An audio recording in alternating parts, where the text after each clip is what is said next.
다 같이 사도신경으로 우리의 신앙을 고백하겠습니다. 나는 전능하신 아버지 하나님, 천지의 창조주를 믿습니다.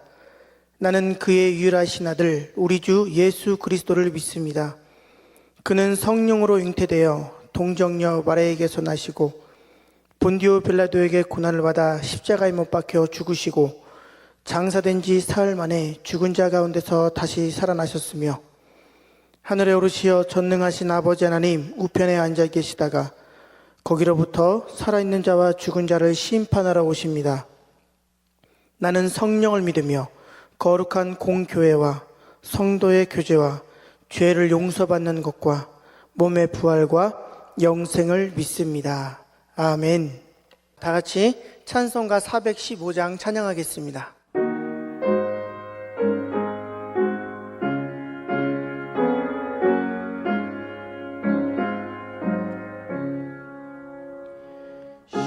십자가 그늘 아래 나시기 원하네. 저 햇볕 심히 뜨겁고 또 짐이 무거워 이 광야 같은 세상에 늘 방황할 때에 주 십자가의 그늘에 내 쉴 곳 찾았네. 내 눈을 밝히 떠서 저 십자가 볼 때 날 위해 고난 당하신 주 예수 보인다. 그 영상 볼 때 내 맘에 큰 찔림 받아서 그 사랑 감당 못하여 눈물만 흘리네. 십자가 그늘에서 나 길이 살겠네. 나 사모하는 광채는 주 얼굴뿐이라.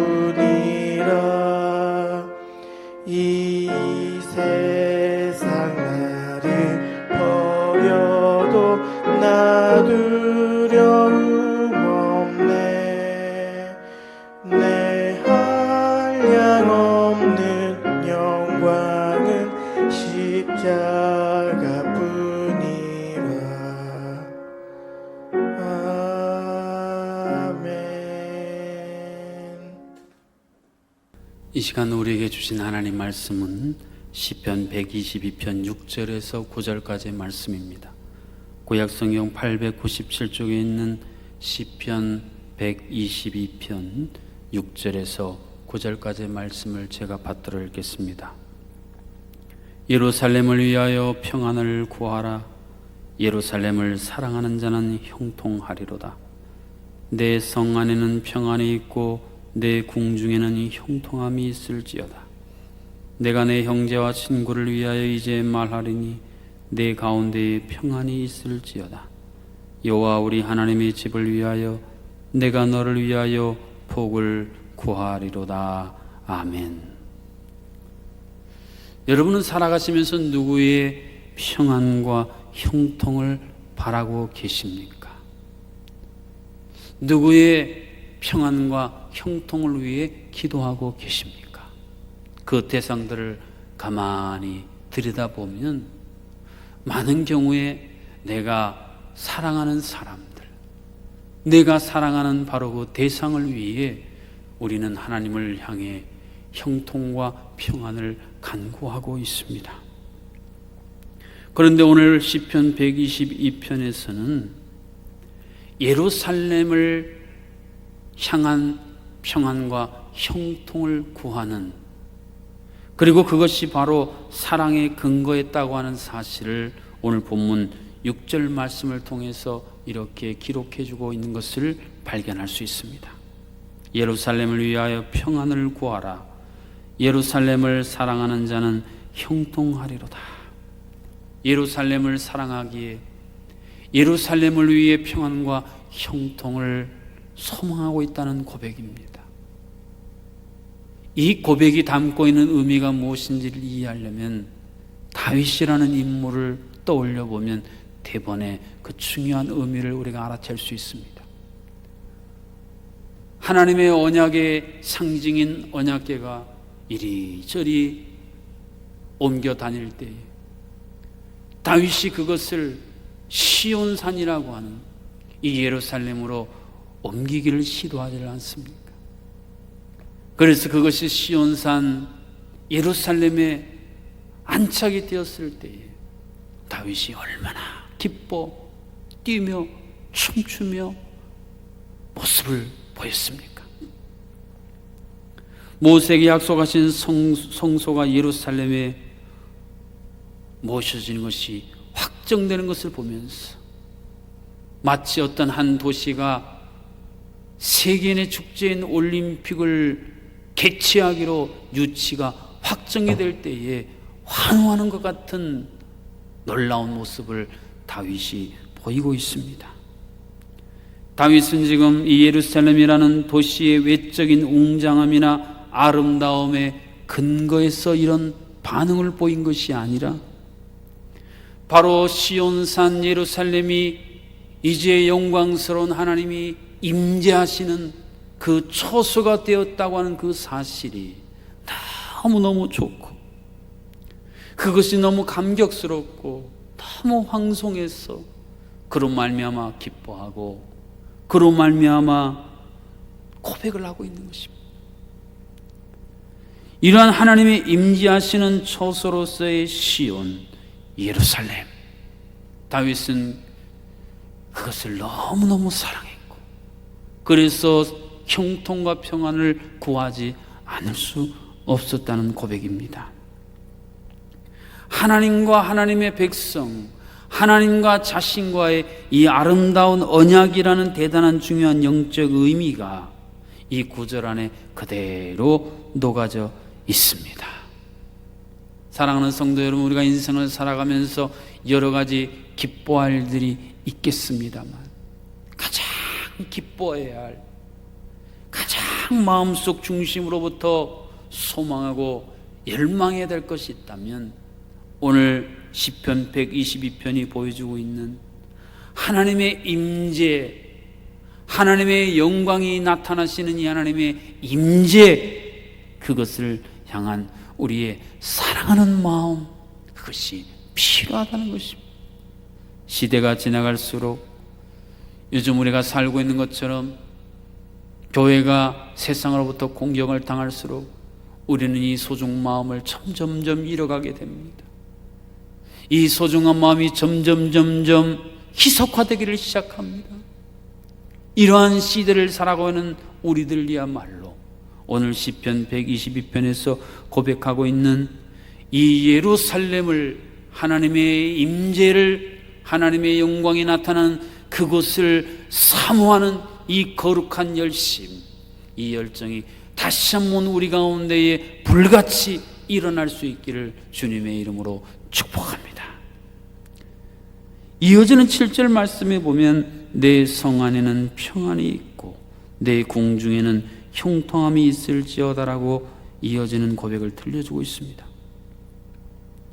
여기서 성이라고 하는 단어는 많은 숫자의 군사들이 그곳에 들어있는 요새를 상징하기도 하고 성벽을 따라 그 밑을 쭉 돌아가면서 파놓은 참호를 표현하는 것이 바로 성이라는 단어입니다. 다시 말해서 많은 강한 군사들이 지키는 요새, 그리고 적들이 공격해 왔을 때에 그 공격을 효과적으로 막아낼 수 있는 방어막, 방어적인 요소들이 잘 갖춰져 있는 것을 표현하는 내용이 성이라는 단어입니다. 그렇기 때문에 그 성 안에는 평안이 있고 형통함이 있다라는 말씀입니다. 그런데 오늘 시인은 하나님이 그곳에 임재하여 계시는 사건을 바로 이와 같다라고 표현해 주고 있습니다. 하나님 한 분이 임재해 계신데 마치 수많은 군사들이 있는 것처럼 그 성은 가장 안전하고, 하나님 한 분이 그 성 안에 계신데 수많은 공성으로부터 수성하는 엄청난 장비와 엄청난 요소들이 다 그 안에 갖춰져 있는 것 같은 안전함을 신이 느낄 수 있다라는 고백이에요. 그렇기 때문에 하나님의 임재가 있는 그곳이야말로 큰 평안과 놀라운 형통함의 근원지요, 그 모든 것들이 차고 넘친다라는 고백입니다. 그렇습니다. 믿음은 하나님의 임재를 사모하고 그 하나님의 임재 안에 살아가고, 그 하나님의 임재가 우리의 삶에 얼마나 엄청난 파장을 미치고 영향을 미치는지를 깨닫고 확신하며 살아가는 것이 바로 믿음입니다. 사랑하는 성도 여러분, 여러분은 하나님의 임재가 충만한 예루살렘 성 안에 살고 계십니까? 아니면 성 밖에 살고 계십니까?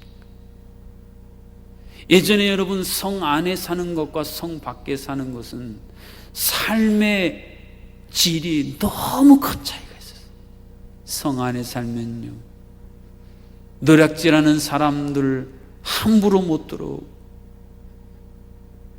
위험이 닥쳐와도 성 안에 있으면 안전한 보호를 보장받는 것이 바로 성 안이었습니다. 반면에 성 밖이라고 하는 것은 무방비 상태로 도둑이 도둑질 당하고 강도에게 강도질 당하고 큰 어려움과 위험으로부터 안전하게 지킴받을 수 없었던 것이 바로 성 밖이었습니다.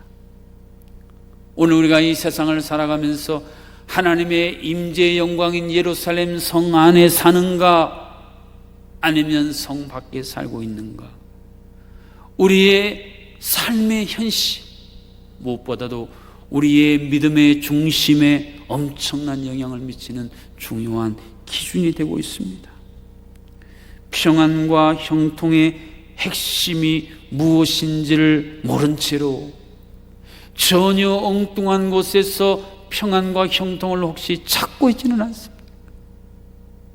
우물에서 성룡 찾는 식으로 진정한 형통과 평안의 근원이 바로 하나님의 임재에 있는데, 이것에 대해서는 아무런 의식도 아무런 깨달음도 갖지 못하고, 마치 자신이 병들었을 때에 전능하신 치료자이신 여호와 하나님이 이스라엘 땅에 계신데 이방 나라에 가서 내 병이 나을지를 물어보라고 사신을 보냈던 어리석은 왕처럼, 오늘 우리들은 진정한 형통과 평안의 근원이신 하나님은 도외시한 채로, 하나님은 외면한 채로, 하나님에 대해서는 무관심하고 무지한 채로 헛된 것들 안에서 우리의 자녀의, 우리 교회의, 우리 가정의 형통과 평안을 찾고 있지는 않느냐는 것입니다. 하나님의 임재와 그로 말미암은 평안과 형통이 내 삶 속에 차고 넘치기를 원하는 그 중요한 동기, 그 중요한 근본적인 토대가 무엇인가?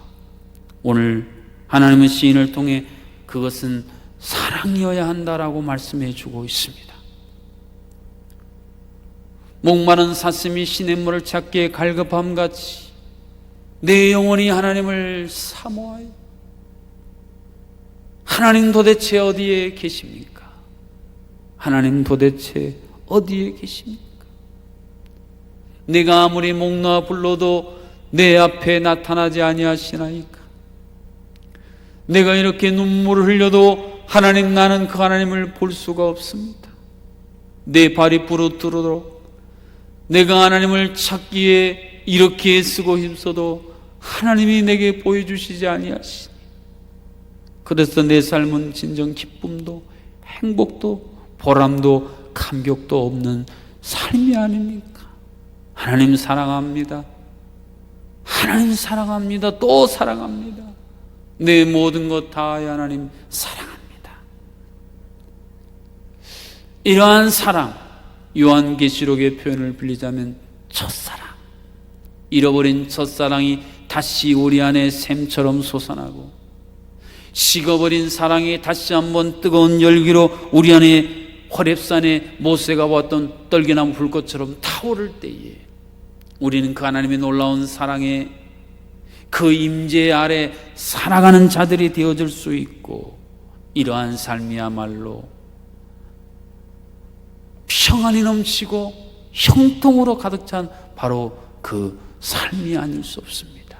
사랑하는 성도 여러분, 결실의 계절 가을을 맞이하여 온 세상 만물에 오곡백과가 무르익는 우리의 삶의 현실을 바라보면서 하나님을 향한 이 하나님의 임재를 사모하는 이 마음, 하나님을 향한 우리의 사랑의 씨앗이 열매로서 주렁주렁 맺혀 있는 것을 바라보는 진정한 신앙의 기쁨, 이것이야말로 우리가 추구해야 할 가장 큰 평안이고, 우리가 손에 쥐기를 원하는, 우리가 걷기를 원하는 바로 그 형통의 대로라고 하는 사실을 깊이 깨닫고, 이 평안과 형통을 주시는 하나님을 향하여 우리의 마음도, 우리의 생각도, 우리의 모든 자원도 다시 한번 그 길을 향하여 맞추어져 그 길을 걸어나가는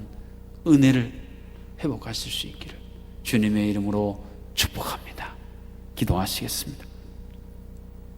하나님 사랑합니다. 또 사랑합니다. 더욱 사랑합니다. 이 세상 떠날 때에도 사랑하고, 우리가 어떤 인생의 환난과 근심 걱정이 있을 때에도 사랑합니다.